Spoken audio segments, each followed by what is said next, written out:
శుద్ధత అనే కొండ మీద నిలబడి దీవించే వాళ్ళగా దేవుడు మార్చాడు. అన్నా, అక్క, నా ప్రియమైన తల్లి, నా తండ్రి, ఒక అద్భుతమైన మాట చెప్పనా?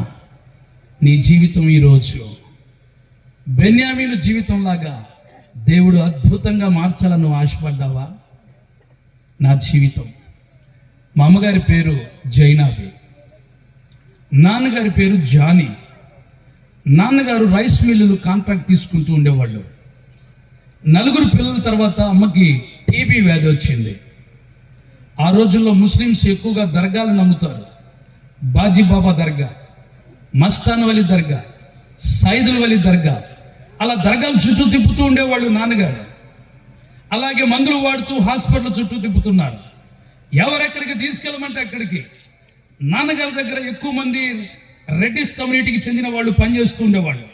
వాళ్ళు చెప్పేవాళ్ళు, జానీ, ఫలానా చోట తిరుపతి అమౌంట్లోకి వస్తుంది, అక్కడికి తీసుకెళ్తే మేలైద్ది అంటే అక్కడికి.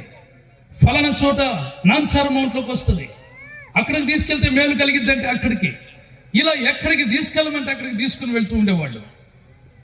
చివరికి మంగళగిరి టీబీ హాస్పిటల్ కొత్తగా ఓపెన్ చేశారు. అక్కడ తీసుకెళ్ళమంటే అక్కడికి తీసుకొని వెళితే అక్కడ డాక్టర్లు 2 రోజులు పరీక్ష చేసి, ఈమె రోజులు మనిషి మాత్రమే, ఈమె శరీరంలో ఏమాత్రం ఎముకల్లో కానీ శరీరంలో బలం లేదు, శరీరం అంతా ఎండిపోయి అస్థిపంజరం. మనిషి ఇక్కడ నుంచి ఆ లైట్లు అంతా ఆ పోలంత దూరం నడిస్తే కూర్చోవాలి. అలాంటి పరిస్థితి. ఒకటే ఆయాసం, దగ్గు, మనిషి రూపం దెయ్యపు రూపం వచ్చేసింది. కళ్ళు లోపలికి వెళ్ళి పళ్ళు బయటకు వచ్చి చూడడానికి రూపం అంతా కోల్పోయింది. అలాంటి స్థితిలో ఉన్నటువంటి నా తల్లి ఇక చావు బ్రతుకుల మధ్యలో కొట్టుమిట్లాడుతూ ఉంది. అమ్మమ్మ గారిది రేపల్లె, తాతయ్య గారు లేరు. దోశల వ్యాపారం చేసి జీవిస్తూ ఉండేవాళ్ళు అమ్మమ్మ గారు. ఒకరోజు అమ్మగారు అక్కడ ఉన్నప్పుడు ఈ దోశలు తీసుకుని రోజుకు ఒక ప్రాంతానికి వెళ్ళేవాళ్ళట అమ్మమ్మ. ఒక క్రిస్టియన్ కాలనీకి వెళితే లేక ఒక బాబు పుట్టాడు. వాళ్ళకి 11 సంవత్సరాల వయసు వచ్చింది. ఆ బాబుకి వాళ్ళు గ్రహించుకోలేకపోయారు. అది పచ్చికిర్లు ముదిరి లివర్ ఇంత లావు అయిపోయి, పొట్టింత లావు ఉబ్బిపోయి 2 ఎకరాల పొలం అమ్మి పెట్టి హాస్పిటల్లో చూపించిన డాక్టర్లు ఇక లాభం లేదని పంపించారంట. అమ్మమ్మ గారు ఆ ఇంటికి తెలుసు. వాళ్ళు ఆ ఇంటికి వెళ్ళగానే వాళ్ళు బోర్ని ఏడుస్తూ ఉన్నారు. ఏంటమ్మా అంటే, లేక పుట్టాడు ఒకే బిడ్డమ్మ, ఇది పరిస్థితి అని చెప్పారట. అమ్మమ్మ గారు కూడా కొంచెంసేపు బాధపడి వచ్చారు. మరలా కొన్ని రోజుల తర్వాత, ఒక నెల తర్వాత అదే ప్రాంతానికి దోశలు తీసుకుని వెళ్ళి, ఆ కుటుంబం ఎలా ఉందో, పిల్లాడు చనిపోయి ఉంటాడేమో పలకరించొద్దామని వెళితే పిల్లోడు ఇంటి ముందు ఆడుకుంటున్నాడు. చూస్తే వాడికి పొట్టలేదు. చూసినటువంటి మా అమ్మమ్మ గారు, అమ్మ, మొన్న బాగలేని మీ బాబు వీడేనా? వీడే బొమ్మమ్మ గారు, మరి పొట్టలేదు ఎలా తగ్గింది? వాళ్ళు చెప్పారట, మా దేవుడు అద్భుతాలు చేసే దేవుడు. పట్టని గట్టిగా చెప్పండి, దేవునికి స్తోత్ర. ఏంటమ్మా నువ్వు చెప్పేది? అవును భూపమ్మ గారు, మేము దుఃఖ సాగరంలో ఉండగా మా సావుకులు వచ్చారు. 7 రాత్రింబగళ్ళు ఉపవాస ప్రార్థన పెట్టారు మందిరంలో. 7వ రోజు ఒక తెల్లని హస్తం మా బిడ్డ యొక్క పొట్ట మీద తాకటం మేము చూసాం. ఏ మందులు వాడలేదమ్మా, దేవుడే అద్భుతంగా స్వస్థపరిచాడు. దేవుని స్తోత్ర. వెంటనే మా అమ్మమ్మ గారు అన్నారట, 4 పిల్లల తల్లి, నా 2వ కుమార్తె ఇట్లా టీబీతో బాధపడుతూ అస్థిపంజరంలా ఉందమ్మా, తీసుకొస్తే తగ్గుతుందా? తప్పగా తగ్గితే భూపమ్మ గారు తీసుకురమ్మని చెప్పారట. కానీ మా అమ్మమ్మ గారు మా కులానికి భయపడి తీసుకుని వెళ్ళా. జరిగినటువంటి విషయం వచ్చి మా అమ్మగారికి చెప్పారట. మరలా మా నాన్నగారు అక్కడి నుంచి మా ఊరు తీసుకొచ్చేసారు. ఇక అమ్మ చావు బ్రతుకుల మధ్యలో తల్లడిల్లిపోతూ ఉంది. నాన్నగారు 2-3 వారాలు అయిపోయింది మిల్లు దగ్గర నుంచి ఇంటికి రాలేదు. ఇంట్లో చాలా ఇబ్బందిగా ఉంది. ఆ పరిస్థితుల్లో ఆ ప్రక్కనే తల్లి ఒక ఆమె చెప్పారట, జైను, మన రెడ్డిస్ కాలనీ ఏటవారిపాలెం ఉంది కదా, అక్కడ ఒక భూత వైద్యుడు వచ్చాడంటమ్మా, ఏమైనా చెబుతున్నాడంట, బాగు చేస్తున్నాడంట, ఒకసారి అక్కడికి వెళ్తే నీకేమైనా మేలు జరిగిద్దేమో అందట. బ్రతకాలని ఆశ, నడవలేని పరిస్థితి, ఇంట్లో డబ్బులు లేవు. ఆ రోజులో రిక్షా బండికి వెళ్ళాలి, ఇంట్లో డబ్బులు లేని పరిస్థితి. నాన్న రాలేదు. మా 2వ అన్నయ్య చేయబట్టుకొని పొద్దున్నే బయలుదేరి అంత దూరం వెళ్ళటం కూర్చోవటం, మొత్తానికి 5 కిలోమీటర్ల దూరం నడుచుకుంటూ అక్కడికి వెళ్ళింది. అక్కడికి వెళ్ళేసరికి వాళ్ళు చెప్పారంట, అయ్యయ్యో ఇంత బాధలో వచ్చావమ్మా నడుచుకుంటా, ఆయన ఎవరో ఇప్పుడే వేరే వాళ్ళు వచ్చి కారులో తీసుకెళ్లారమ్మా అన్నారట. అమ్మగారు ఏడ్చుకుంటూ, బ్రతకాలని ఉన్నా బ్రతకలేకున్నా, నిలవాలని ఉన్నా నిలువలేకున్నా, చూడాలని ఉన్నా చూడలేకున్నా, చేరాలని ఉన్నా చేరలేకున్నా, బ్రతికించుమో యేసయ్యా, దరి చేర్చుమో నన్నయ్యా, బ్రతికించుమో యేసయ్యా, దరి చేర్చుమో నన్నయ్యా.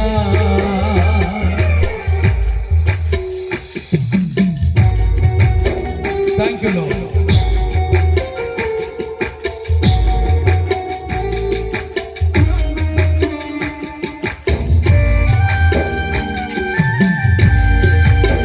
యేసయ్యా, బ్రతకాలనే ఆశ ఉంది, బ్రతికించేవాడు ఎవరు?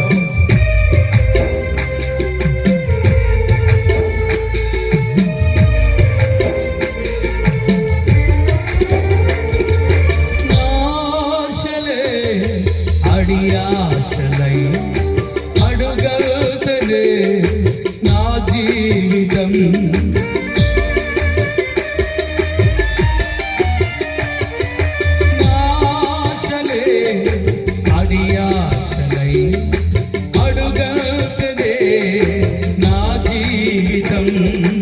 శోధనలా సుడి వడిలో కొట్టిల్లదే నా పయనం, చుక్కానిలేని నావనైతి గమ్యము తెలియక అల్లాడుచుంటి, చుక్కానిలేని నావనైతి గమ్యము తెలియక అల్లాడుచుంటి, దరి చేర్చుమో యేసయ్యా,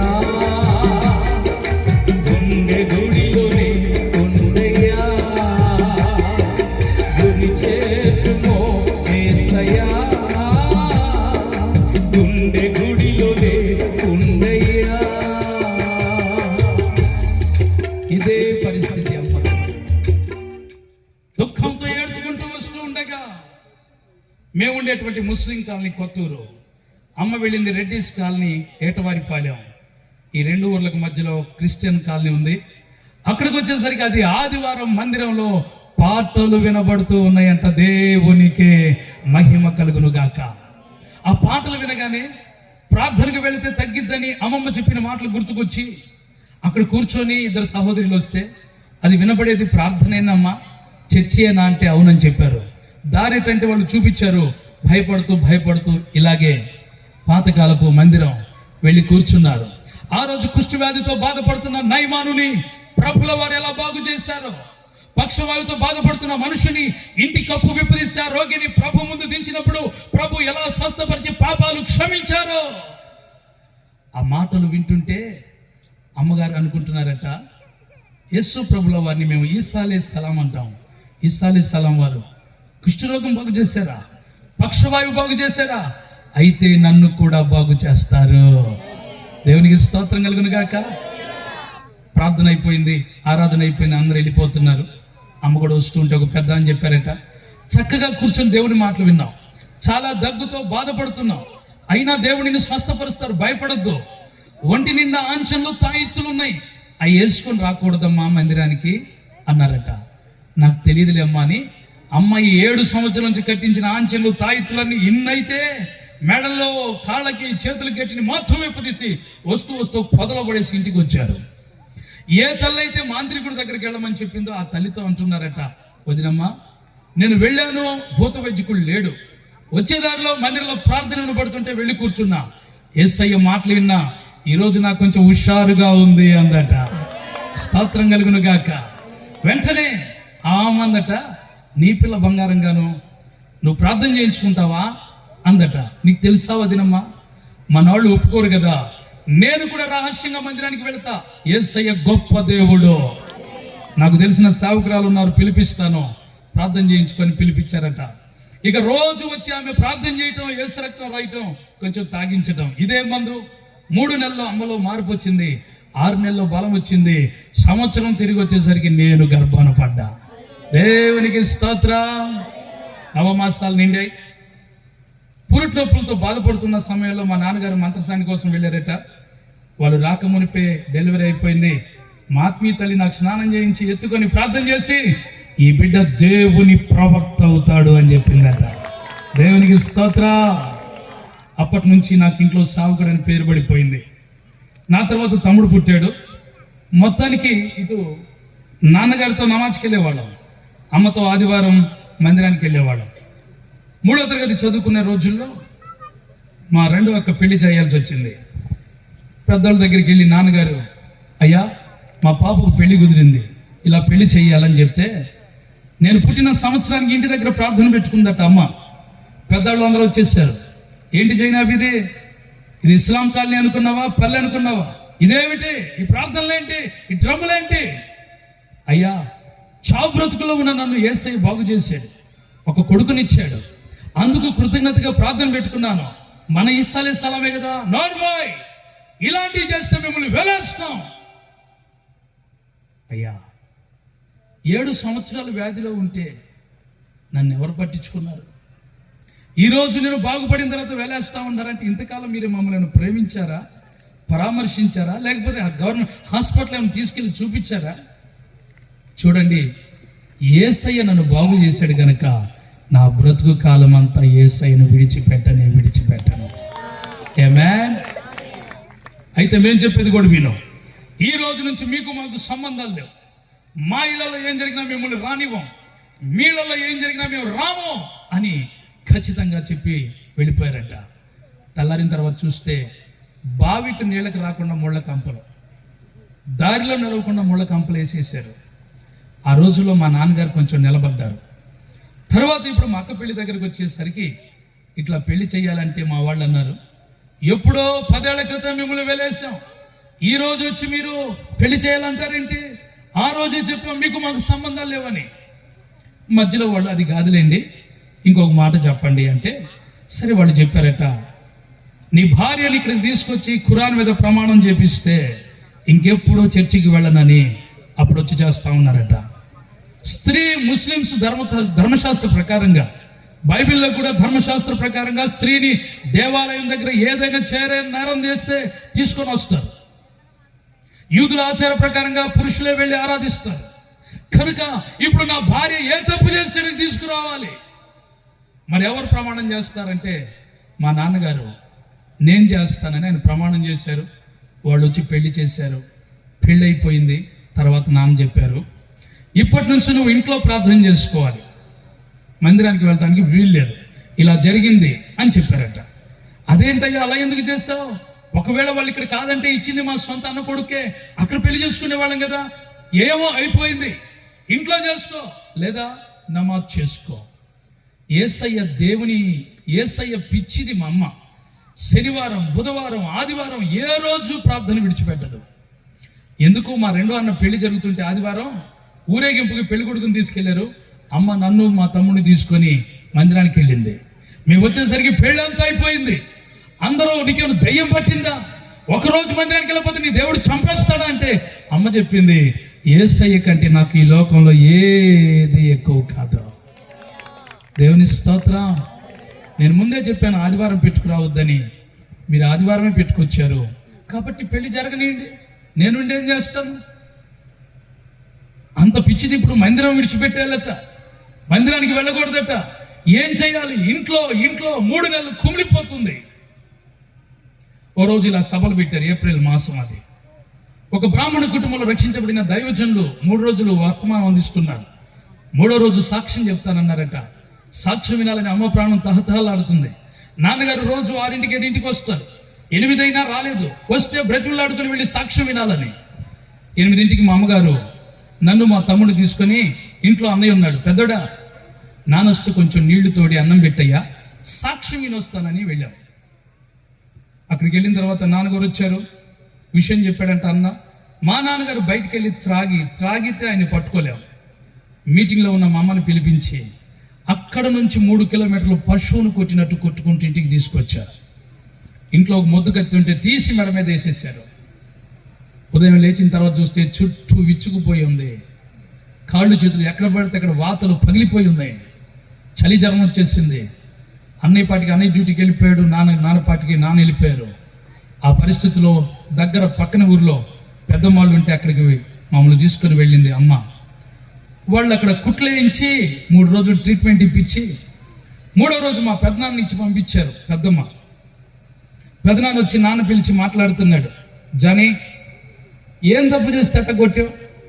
అయినా తప్పు చేస్తే ఒక దెబ్బ కొట్టుకోవటం సహజమే, కానీ ఇదేమిటయ్యో పశువులు కొట్టినట్టు కొట్టావు? అది కాదన్నా, ఇలా జరిగింది, నేను ఇలా ప్రమాణం చేశానని చెప్పాను. నువ్వు ఇక ప్రార్థనకి వెళ్ళటానికి వీల్లేదన్నాను, అయినా వెళ్ళింది, ఏం చేయాలి? అప్పుడు పెద్దనాన్న అన్నారు, వద్దన్నప్పుడు ఎందుకు వెళ్ళావమ్మా? ఇంట్లో చేసుకో. అయినా నువ్వు అదే చేయాలని ఏంటి? దాంట్లో పుట్టావా ఏంటి? నమోదు చేసుకో అన్నారు. అమ్మ చెప్పింది, యేసయ్య లేకుండా నేను బ్రతకలేనా? మా నాన్న అన్నారు, నీకు యేసయ్య కావాలా నేను కావాలా? అయ్యా, కట్టుకున్న భర్తవు నువ్వు కావాలి, నన్ను రక్షించిన యేసయ్య లేకుండా నేను బ్రతకలేను. కుదరదు, నేను కావాలా యేసయ్య కావాలా? అమ్మంది, నువ్వు లేకుండా బ్రతుకుతానేమో కానీ యేసయ్య లేకుండా నేను బ్రతకలేనయ్యా. దేవునికి స్తోత్రం. మా నాన్నగారు లేచి వెళ్ళిపోయారు. సహజంగా ఎప్పుడైనా కోపం వస్తే 2 రోజులు 3 రోజులు రారు. అలా అనుకున్నాం. వెళ్ళిన మా నాన్న మరలా తిరిగి రాలేదు. ఆ రోజుల్లో మా పరిస్థితి ఆకలి బాధ, కడుపు నిండా అన్నం లేక, అన్నానికి బదులు గంజి, ఇడ్లీ, జావా, ఏవేవో పొల్లిళ్ళలో ఉన్న 3-4 రోజుల అన్నం అమ్మ పెడుతూ ఉండేది. అలాంటి పరిస్థితుల్లో ఓ రోజు ఎండాకాలం అది, అమ్మని అడిగాను, అమ్మా మామిడికాయలు వచ్చినాయి, ఒక పావులా ఇస్తే చిన్న మామిడి పండు కొనుక్కుంటాను అన్నాను.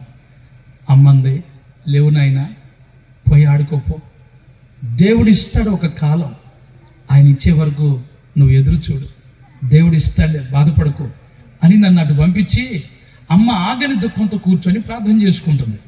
నేను ఆడుకుంటానికి 3-4 ఇళ్ళ తర్వాత స్కూల్ గ్రౌండ్ ఉండింది. వెళుతూ ఆ పెంట పోగు మీద పాడైపోయినటువంటి సగానికి పైగా పాడైపోయిన మామిడి పండ్లు కనిపించాయి. అటు ఇటు చూశాను, ఎవరు కనబట్ల. ఇంటికి వచ్చి చూశాను, అమ్మ ప్రార్థన చేసుకుంటుంది. లోపలికి వెళ్ళి కొడవలు తీసుకొచ్చి బాత్రూంలో పెట్టి ఆ పెంట పోగు మీద సగానికి పైగా నల్లబడిపోయినటువంటి మామిడి పండ్లు ఆ బాత్రూంలో కూర్చొని శుభ్రం చేసుకొని తిన్నటువంటి పరిస్థితి. అలాంటి పరిస్థితి నుంచి నాకు వివాహం అయింది. సాగుకు వచ్చిన తర్వాత మా మామయ్య గారు వాళ్ళు తోటలు తీసుకుంటారు. మామిడి తోటలు తీసుకున్నామయ్యా, ఒక 10,000 కాయలు లోడ్ అవ్వాలి, ఫలానా రోజు మీరు ముందు రోజు వచ్చి ప్రార్థన చేయండి అన్నారు. నేను ఆ ఊరు వెళ్ళాను. రాసులు పోసి ఉన్నాయి. కొంచెం భోజనం చేసి వాళ్ళందరూ కాయలు గేట్ చేస్తూ ఉంటే నేను కూడా ఖాళీ కూర్చొని ఏం చేద్దామని రంగు వచ్చిన కాయ పచ్చికాయ గేట్ చేస్తూ ఉన్నా. 1 గంట తర్వాత చూసుకుంటే మీరు చుట్టూ ఎట్ట కూర్చున్నారో ఎటు చూసినా రాసుల కాయలు ఉన్నాయి, ఇటు చూసినా రాసుల కాయలు ఉన్నాయి, ఎటు చూసినా ఎంతింతలో శ్రేష్టమైన కాయలు. మా అమ్మగారు చెప్పిన మాట గుర్తుకొచ్చింది, ఒకరోజు వస్తుంది అయ్యా, దేవుడు నీకు ఇస్తాడులే, ఆడుకోపో అన్నటువంటి మాట జ్ఞాపకం వచ్చి ఆ రోజు పెంట పోగు మీద కుళ్ళిపోయినటువంటి 3 భాగాలు నల్లబడిపోయిన మామిడి పండ్లు బాత్రూంలో కూర్చొని శుభ్రం చేసుకుంటున్న నా జీవితంలో దేవుడు ఎంత శ్రేష్టమైన పండ్ల మధ్య కూర్చోబెట్టాడని ఆ రోజు నేను దేవుని స్తుతించడం ప్రారంభించాను. దేవుని బిడ్డ, అలా నా జీవితంలో నాన్నగారు వెళ్ళిపోయిన తర్వాత టైలరింగ్ నేర్చుకున్నాను, ఓన్గా షాప్ పెట్టుకున్నాను. ఓ రోజు ఒక పెద్ద ఆయన వచ్చి, బాబు యూసుఫ్ అంటే ఎవరు అంటూ వచ్చారు. నేనే 2 సార్లు కూర్చోబెట్టి, ఆయన ముస్లిం పెద్ద, టీ తెప్పించి అంత తాగారు. తాగి, బాబు మీరు ప్రార్థనకి వెళ్తారంట, అవునా అన్నాడు. అవునండి, అమ్మని చావు బ్రతుకుల నుంచి యేసయ్య బాగు చేశాడు, అందువల్ల చర్చికి వెళ్తామన్నాను. సరే, అమ్మ సంగతి వదిలిపెట్టేసాయి, నీ సంగతి ఏంటి? షాప్ పెట్టుకున్నావు, కుర్రాడివి, రేపు మాపు పెళ్లి చేసుకోవాలి, ఎవరు పిల్లని ఇస్తారు అన్నాడు. నాలో ఆల్రెడీ ఆలోచన ఉంది, ఎవరు పెళ్లి చేసుకోవాలి, నాకు ఎవరు ఇస్తారు ముస్లిమ్స్? ఆన్సర్ లేదు కనుక నవ్వు ఊరుకున్నాను. రెండవది ఆయన, బాబు సరే ఎలాగో పెళ్ళయింది అనుకో, రేపు నీ పిల్లల్ని ఎవరికి ఇచ్చి పెళ్లి చేస్తావు, ఏ క్యాస్ట్లో ఇస్తావు అన్నాడు. నాకు అప్పుడు కులపిచ్చి పోలా, మా క్యాస్ట్లోనే పిల్లలకి ఇవ్వాలి కాబట్టి ఎవరికి ఇవ్వాలి, అది ఆన్సర్ లేదు, నవ్వు ఊరుకున్నాను. మూడవది, సరే రేపు నువ్వు చచ్చిపోయిన తర్వాత ఎవరు నీకు సమాధి కార్యక్రమం చేయాలి అన్నాడు. మా వాళ్ళు సమాధి కార్యక్రమం చేయడానికి తీసుకుని వెళ్ళేటప్పుడు ఘనంగా అది గొప్ప పుణ్యకార్యం అని పోటీపడి చేస్తారు. అది కాదు, అలాగే చేయటం నాకు కావాలనేటువంటిది నా మనసులో ఉంది. శెట్టి గారు వాళ్ళు 2 రోజుల క్రితమే కొలివి పని చేసుకునే మస్తాన్ అని ఆయన చనిపోయాడు. ఆయన గ్రాండ్గా తీసుకెళ్తుంటే వాళ్ళు చెప్పుకుంటున్నారు, అరే మనం కోట్లు సంపాదిస్తే 4 కర్రలు కట్టి దరిద్రంగా పాడి మీద తీసుకెళ్తారు, వాడిని చూడండి ఎంత గ్రాండ్గా తీసుకెళ్తున్నారు అని చెప్పుకుంటున్నారు. కాబట్టి అలాంటి విన్నటువంటి నేను నన్ను మా వాళ్ళే చేయాలి అని మనసులో అనుకున్నాను. ఆయనకి చెప్పలా. 4వది, నువ్వు చనిపోయిన తర్వాత పరలోకం వెళ్ళవు, నరకానికి వెళ్తావు అన్నాడు. ఎందుకు నాకు నోట పిగిలి ఒక మాట వచ్చింది, అయ్యా మీరు చనిపోయిన తర్వాత స్వర్గానికి వెళ్తారా అన్నాను. ఆయన అన్నారు, లా ఇలాహ ఇల్లల్లాహు మహమ్మద్ రసూలుల్లాహు అని కల్మా ఉంది. కల్మా అంటే ప్రార్థన, అంటే అల్లా తప్ప వేరే పూజ్యుడు లేడు, ఆయన ఆరాధించిన వారికి స్వర్గం ఉంది. ఈ ప్రార్థన మహమ్మద్ నేర్పించారని, ఈ ప్రార్థన చేస్తాను కనుక నేను నేరుగా పరలోకి వెళ్ళిపోతాను అన్నాడు. నేను అన్నాను, బాధపడనంటే ఒక మాట అయ్యా అన్నాను. చెప్పు అన్నాడు. మీరు నా దగ్గరికి వస్తూ స్మోక్ చేస్తూ వచ్చారు, పాపమా కాదా అన్నాను. చాలా మంది యవన బిడ్డలు పవిత్రమైన దేవుని సన్నిధికి వెళ్ళొచ్చి అపవిత్రమైన కార్యాలు చేస్తూ ఉండగా నేను చూస్తున్నా, పాపమా కాదా? పరాయి వారి భార్యను అపవిత్రమైన ఆలోచనతో మాట్లాడటం పాపమా కాదా? సినిమాలకి వెళ్ళటం పాపమా కాదా? వ్యభిచారం చేయటం పాపమా కాదా? బ్రతికినంత కాలం ఎలా బ్రతికినా చనిపోయే ముందు ఒక్కసారి ఆ ప్రార్థన చేస్తే పరలోకం వెళ్తారా? నేను అన్నాను, నా కంట్లో నలుసు తీయటానికి వచ్చారు, మీ కంట్లో దూలాలు ఉన్నాయి, ముందు అవి తొలగించుకోండి అన్నాను. ఆయన కోపంతో లేచి వెళ్ళిపోయారు. ఆ రోజంతా నా హృదయంలో వేదన. ఎందుకు ఆ మాసంలో మందిరానికి వెళ్ళింది? చేస్తాపోయేది. బ్రతికి ఎవరికి సంతోషం కలిగింది? నాన్న దూరం అయిపోయాడు, నా చదువు పాడైపోయింది, అందరి చేత నిందలు అవమానాలు పడాల్సి వస్తుందని నేను దుఃఖంతో ఆ రోజు భోజనానికి వెళ్ళలేదు. రాత్రి ఇంటికి వెళ్ళగానే అమ్మగారు, అయ్యా మధ్యాహ్నం భోజనానికి రాలేదు, ఎక్కడ చేసావని అడిగారు. అమ్మతో కోపంగా అంటున్నాను, అడిగేదానికి ఆన్సర్ చెప్పు, మందిరానికి ఎందుకు వెళ్ళావు అని. ఏ బాబు నీకు తెలీదా అంది. నార్మల్ ఆన్సర్ చెప్పు, ఎందుకు వెళ్ళావు? నాకు బాగాలేదు కనుక వెళ్ళానయ్యా అంది. నాకేం జబ్బు వచ్చింది? మందిరానికి వెళ్తుంటే కోడి కుక్క మీద పెట్టి ఉమ్మేసేవాళ్ళని చెప్పావు. రేపు నీ పిల్లలకి ఆ పరిస్థితి వచ్చిందేమని ఎందుకు ఆలోచించలేదు? నిన్ను అందరు నిలబెట్టి వెళ్ళేశారు, ఆ పరిస్థితి వచ్చిందని ఎందుకు ఆలోచించలేదు? తల్లిగా నీకు తెలియదా? ఆ రోజు మా అమ్మ పుట్టెడు దుఃఖంతో ఏడుస్తూ నాకు స్నానానికి నీళ్లు తోడుతూ, ఇంకెప్పుడు మందిరానికి రమ్మని చెప్పనయ్యా. ఏదో మిమ్మల్ని అందరినీ ప్రభువులో పెంచాలని ఒక ఆశే తప్ప ఇంతగా నేను ఆలోచించలేదు, క్షమించయ్యా. ఇంకెప్పుడు మందిరానికి రమ్మని చెప్పనయ్యా. నువ్వు మస్జిద్కి వెళ్తావో లేక నీ ఇష్టం, ఎక్కడికైనా వెళ్ళు, ఎప్పటి నుంచి నేను రమ్మని పిలవనని అమ్మ స్నానానికి నీళ్లు తోడుతూ ఇంకొక మాట అన్నారు, నన్ను క్షమించు, నీ గురించి ఇంత ఆలోచించకుండా తీసుకెళ్ళానని అమ్మ దుఃఖ స్వరంతో చెప్పిన మాటలు. భోజనం అయిపోయింది. ప్రతిరోజు తమ్ముడు నేను ముగ్గురు కూర్చొని కుటుంబ ప్రార్థన ఏ టైం అయినా చేయాల్సిందే. 2 పాటలు పాడాలి, కొంచెం ఆరాధన చేయాలి, చెరొక అధ్యాయం బైబిల్ చదవాలి, అమ్మ ప్రార్థన చేయాలి. కానీ ఆ రోజు నేను ఆరాధనలో కుటుంబ ప్రార్థనలో కూర్చోలేదు. వ్యాన్ అంత దూరాన మంచం వేసుకొని పండుకున్నా. వాళ్ళు ఏదో ఒక పాట పాడుకొని బైబిల్ చదువుతున్నాడు తమ్ముడు, ఇంత దూరాన నాకు వినిపించట్లేదు, కానీ నాకు స్వరం వినబడుతుంది, నీవు లేచి బైబిల్ చదువు. నో, నేను చదవను, బైబిల్కి నాకు సంబంధం లేదు ఈ రోజు నుంచి. మరలా కొంచెం ఆగి, నీవు లేచి బైబిల్ చదవని అంటున్నానా? బైబిల్తో నాకు పని లేదంటున్నానా?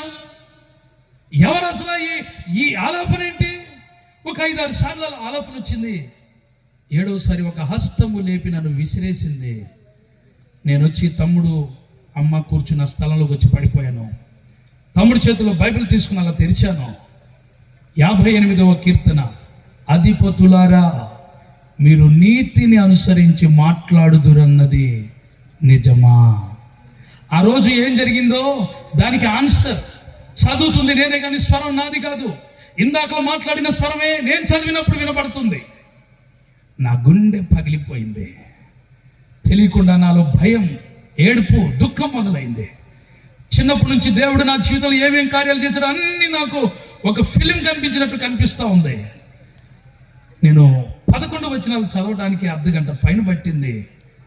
వెంటనే అమ్మ చేతులు పట్టుకొని క్షమాపణ అడిగాను. ఆ తర్వాత యేసయ్యతో క్షమాపణ అడిగాను. ఆ రోజు తీర్మానం చేసుకున్నది నా 20వ సంవత్సరం. బ్రతికితే నీ కొరకు బ్రతుకుతాను, చావైనా నీ కొరకే చనిపోతాను ప్రభువా. ఈరోజు నా జీవితం నీ చేతుల్లో పెడుతున్నానయ్యా అని ఆ రోజు నా జీవితం చేతుల్లో పెట్టాను. దేవుని మహాకృపను బట్టి నేను సొంతగా టైలింగ్ షాప్ పెట్టిన తర్వాత 10th ప్రైవేట్గా రాశాను. 10th క్లాస్ పాస్ అయ్యాను. ఆ సర్టిఫికేట్ మీద బైబిల్ కాలేజ్కి హైదరాబాద్ వెళ్ళాను. 3 ఏళ్ళు బైబిల్ ట్రైనింగ్ చేసి మరలా మా ఊరు రావాలని దేవుడు నన్ను ఒంగోలు వెళ్ళమని దర్శనం చూపించాడు. ఎవరూ తెలియదు, ఒక ప్రాంతం చూపించాడు. వచ్చి నెల 21 రోజు వెతికి ఆ ప్రాంతంలో ఒక్కళ్ళతో ఆరాధన ప్రారంభించాం. ఈరోజు 500-600 మంది కలిసి ప్రభువుని ఆరాధిస్తూ ఉన్నారు. 4 బ్రాంచ్ సంఘాలు ప్రభు ఇచ్చాడు, సహకారులుగా పరిచారకులను ఇచ్చాడు. ఎక్కడ నిందించబడ్డానో అక్కడే ముస్లిం అమ్మాయిని ప్రభు నమ్ముకున్న కుటుంబం నుంచి దేవుడు నాకు భారీగా ఇచ్చాడు. తల దించుకున్న చోటే నా దేవుడు నా తల పైకెత్తాడు. ఈరోజు నా పరిస్థితి దీవించేవానిగా గెరేజీము కొండ మీద నన్ను నిలబెట్టాడు. అన్నా, అక్క, ఈరోజు నీ జీవితం ఎంత దౌర్భాగ్య స్థితిలో ఉందని, ఎంతగా నీ స్థితి దిగజారిపోయిందని, ఎక్కడ నీ జీవితం అడుగంటిపోయిందని ఏడుస్తున్నావో,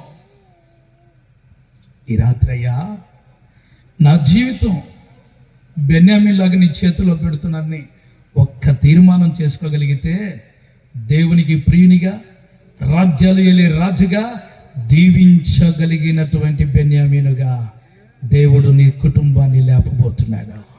అందరు లేచి నిలబడదాం, అందరు లేచి నిలబడదాం. ఇందాకలా ప్రారంభంలో పాడాను చూడండి.